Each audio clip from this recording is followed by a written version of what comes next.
Selama 17 tahun, Aliansi Masyarakat Adat Nusantara sebagai organisasi masyarakat adat berdiri dan bergulat memperjuangkan pengakuan terhadap kedaulatan komunitas-komunitas masyarakat adat di Indonesia. Selama itu pula, sebenarnya perempuan adat berupaya masuk dan menyatukan langkah di dalam Aliansi Masyarakat Adat Nusantara menjadi bagian langsung dari perjuangan komunitasnya untuk mewujudkan kemandirian, kedaulatan, dan kehidupan yang bermartabat sebagai masyarakat adat. Kongres Masyarakat Adat Nusantara yang pertama telah menjadi momentum awal bagi perempuan adat yang menyelenggarakan sarasehan dengan tema menggugat posisi perempuan adat terhadap masyarakat adat dan negara. Sarasehan ini merupakan upaya mempertemukan, saling mengenal, berbagi, dan menguatkan perempuan adat dari berbagai komunitas untuk membangun solidaritas di antara mereka. Kehadiran perempuan adat pada Kaman 1 telah mencuri perhatian utusan masyarakat adat dari berbagai daerah, aktivis, dan mendapatkan dukungan yang kuat dari LSM perempuan dan jaringan kerjanya. Perempuan adat didorong untuk terlibat dalam setiap tahapan proses Kaman 1. Sebagai pelaku sejarah, perlawanan pendobrak situasi kemapanan di berbagai tingkatan, perempuan-perempuan adat telah menunjukkan langkah-langkah perubahan yang dimulai dari kampungnya. Atas dasar itulah, perempuan adat hadir, tampil dan mengambil bagian dalam sejarah gerakan masyarakat adat Nusantara yang dideklarasikan di Jakarta pada tahun 1999.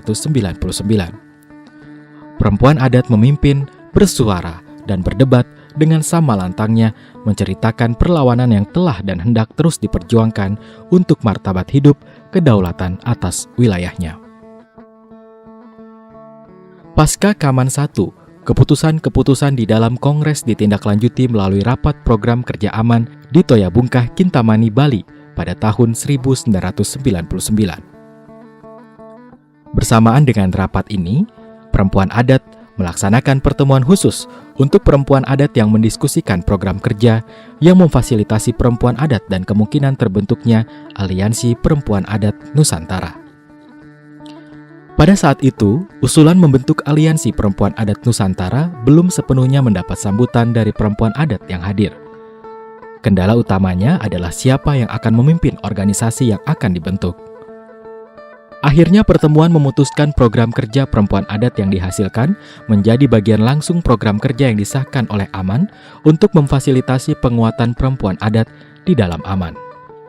Sayangnya, pelaksanaan kerja-kerja penguatan perempuan adat tidak berlangsung sesuai dengan perencanaannya.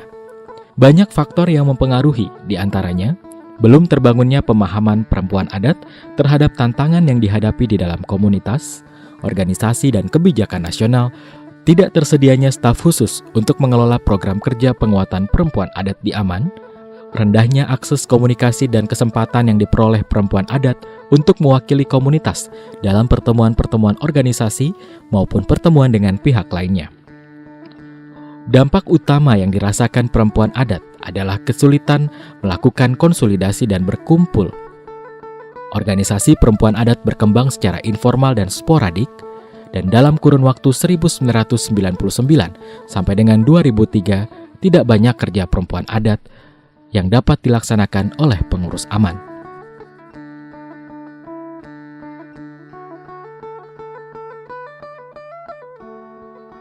Pertemuan perempuan adat kedua dalam sarasehan Kaman kedua yang berlangsung di Lombok dengan tema pengembangan strategi penguatan posisi dan peran perempuan adat dalam upaya pembaharuan menuju tata pemerintah yang bebas KKN di Lombok tahun 2003. Sarasehan 2 ini menghasilkan rekomendasi yang menuntut adanya kesetaraan peran perempuan adat dalam sistem dan forum-forum pengambilan keputusan di sistem adat, mendorong dilakukannya peningkatan kapasitas perempuan adat, revitalisasi hukum dan sistem adat yang menjunjung tinggi HAM, demokrasi, bebas KKN dan kesetaraan gender. Pengawalan agenda posisi perempuan adat di dalam Aman dimandatkan pada perutusan perempuan adat yang hadir pada Kaman 2 dengan memastikan komposisi Dewan Aman terdiri dari 1 laki-laki dan 1 perempuan tanpa terkecuali. Tidak banyak perubahan atas tantangan yang dirasakan perempuan adat dari Kaman 1 dan Kaman 2 dalam pemenuhan agenda penguatan perempuan adat di Aman. penguatan perempuan adat belum menjadi agenda utama Aman pada periode ini.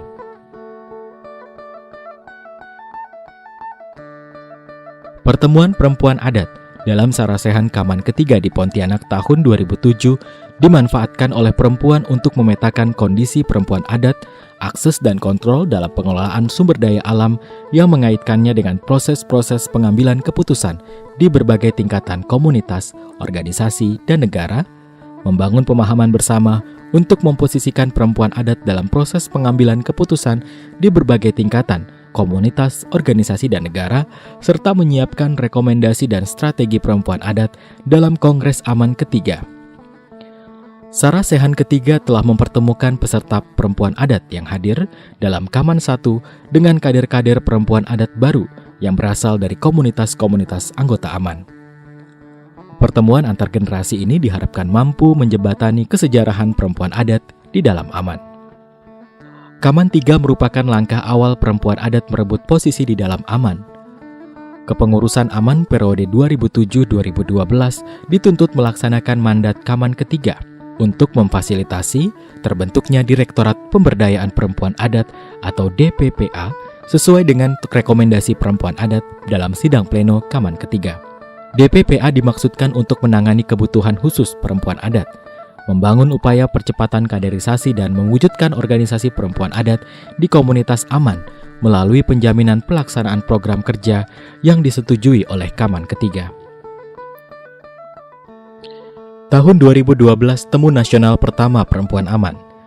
Disadari dari perjalanan panjang perempuan adat di dalam Aman tidaklah mudah bagi perempuan adat untuk merebut ruang dan terlibat sebagai pelaku langsung di organisasi. Dari Kaman pertama sampai dengan Kaman ketiga menuju Kaman keempat 2012, tidak banyak perkembangan kaderisasi dan pengorganisasian perempuan adat di dalam Aman. Harus diakui, perempuan adat masih tenggelam di dalam arus utama isu-isu masyarakat adat di Aman. Membangun kesamaan tujuan dan menyatakan langkah masih menjadi tantangan utama yang dihadapi perempuan adat. Karenanya, perempuan adat masih tertinggal dalam proses-proses pengambilan keputusan di semua tingkatan organisasi, belum optimal mendorong agenda bersama yang dimandatkan kepada Aman dengan berbagai alasan dan sangat sedikit perempuan adat yang memiliki kesempatan duduk dalam posisi strategis organisasi. Meski pada masa ini upaya pengurus Aman untuk memfasilitasi perempuan adat lebih menguat, tetap dibutuhkan kerja keras dari perempuan adat untuk menampilkan urgensi kehadirannya dan mengawal agenda di berbagai tingkatan organisasi maupun di komunitas. Pelatihan peningkatan kapasitas dilaksanakan di beberapa wilayah, daerah, dan komunitas. Kader-kader perempuan adat mulai difasilitasi secara sistematis. Pelatihan dan pertemuan ditempatkan oleh perempuan adat sebagai wadah berbagi untuk membangun inspirasi kian kerap terjadi. Inisiatif ini berujung pada tonggak sejarah perempuan adat yang menghadirkan organisasi sayap perempuan adat pada tanggal 16 April 2012 di Tobelo, Halmahera Utara, dengan nama Persekutuan Perempuan Adat Nusantara atau lebih dikenal dengan Perempuan Aman. Organisasi ini beranggotakan individu-individu perempuan adat yang berasal dari komunitas anggota Aman. Pengurus Perempuan Aman 2012 sampai dengan 2015 adalah Dewan Nasional Perempuan Aman, terdiri dari perwakilan regional sebagai berikut: Sulasmi, Sumatera; Surti Handayani, Jawa; Merdiana Deren, Kalimantan; Romba Maranu, Sombolinggi, Sulawesi; Aleta Bauun, Bali Nusra; Badria Fadel, Maluku; dan Yosefina Fun, Papua. Tahun awal kepengurusan Perempuan Aman menghadapi berbagai tantangan di internal organisasi dalam memilih pengelola Sekretariat Nasional Perempuan Aman. Meski rapat Dewan Nasional Perempuan Aman menunjuk Sekretaris Pelaksana Surti Handayani, pergantian antar waktu sempat dilakukan dengan pelaksana tugas diserahkan kepada Arifin Saleh, Deputi 1, Keorganisasian Pengurus Besar Aman selama 6 bulan. Kemudian dilanjutkan oleh Sylvia Moto sampai dengan September 2015. 3 tahun penyelenggaraan organisasi telah membantu pengurus Perempuan Aman 2012-2015, Sekretariat Nasional, dan anggota melakukan refleksi untuk memahami karakter organisasinya.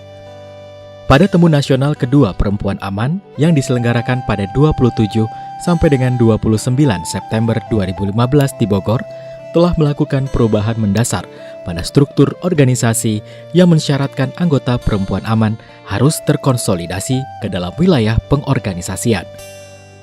Pengurus organisasi terdiri dari Ketua Umum dan Dewan Nasional dipilih di dalam Temu Nasional melalui musyawarah dan mufakat untuk masa kepengurusan 2015 sampai dengan 2020. Berikut adalah nama pengurus terpilih. Ketua Umum Devi Anggraini. Dewan Nasional Regional Kalimantan Olvi Tumbelaka Ketua. Regional Sumatera Hairina Arif. Regional Jawa Mamik Yuniantri. Regional Bali Nusra Rohani Inta Dewi. Regional Sulawesi Hajah Siti Johar. Regional Maluku Yowana Papua. Regional Papua belum memiliki perwakilan di Dewan Nasional Perempuan Aman karena pada saat Temu Nasional berlangsung, Papua sedang dilanda gempa.